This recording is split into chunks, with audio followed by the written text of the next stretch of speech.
Γεια σας! Είμαι η Αλεξάνδρα, μητέρα 2 παιδιών και δημιουργός της Gardens Keepsakes και σήμερα θα φτιάξουμε ένα υπέροχο αναμνηστικό κόσμημα με μητρικό γάλα και μαλάκια. Πάμε να ετοιμαστούμε! Στην κατασκευή των αναμνηστικών κοσμημάτων είναι πολύ σημαντικό να διατηρήσουμε ένα υγιές και ασφαλές περιβάλλον. Χρησιμοποιούμε ειδική μάσκα προστασίας προκειμένου να περιορίσουμε την εισπνοή της σκόνης που απελευθερώνεται κατά τη διάρκεια της διαδικασίας. Στο επόμενο στάδιο ελέγχουμε προσεκτικά το μητρικό γάλα της μανούλας, το οποίο όπως βλέπετε έχει χωριστεί σε 2 στρώματα.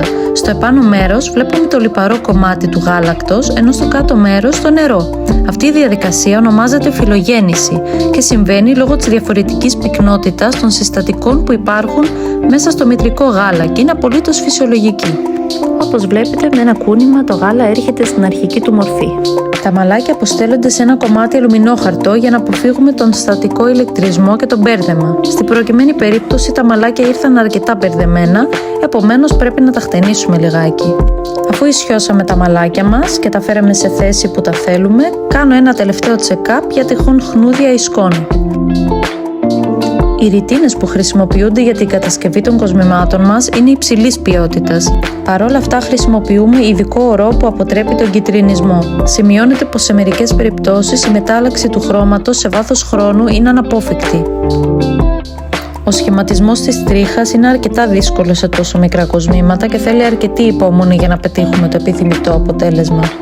Αφού έχουμε βγάλει την ακατέργαστη πέτρα από το καλούπι μας, αφαιρούμε το περιττό υλικό και τα μαλάκια που ίσως εξέχουν και ξεκινάμε το γυάλισμα. Η Μανούλα επέλεξε τη σταγόνα Casual σε ασήμι 925 επιχρυσωμένη. Και αυτό λοιπόν είναι το έτοιμο αποτέλεσμά μας. Με κάποια κοσμήματα Gardens και αναλόγως το υλικό που περίσσεψε στο ποτηράκι, δίνουμε καμιά φορά ανταλλακτική πέτρα δώρο, την οποία η Μανούλα μπορεί να την κρατήσει σε περίπτωση που χάσει το κόσμημά της, για να έχει πάντα μια ανταλλακτική πέτρα. Όλα τα κοσμήματά μας έρχονται σε ειδικό προστατευτικό κουτί και συνοδεύονται από ένα πανάκι καθαρισμού με το οποίο μπορείτε να καθαρίσετε το κόσμημά σας.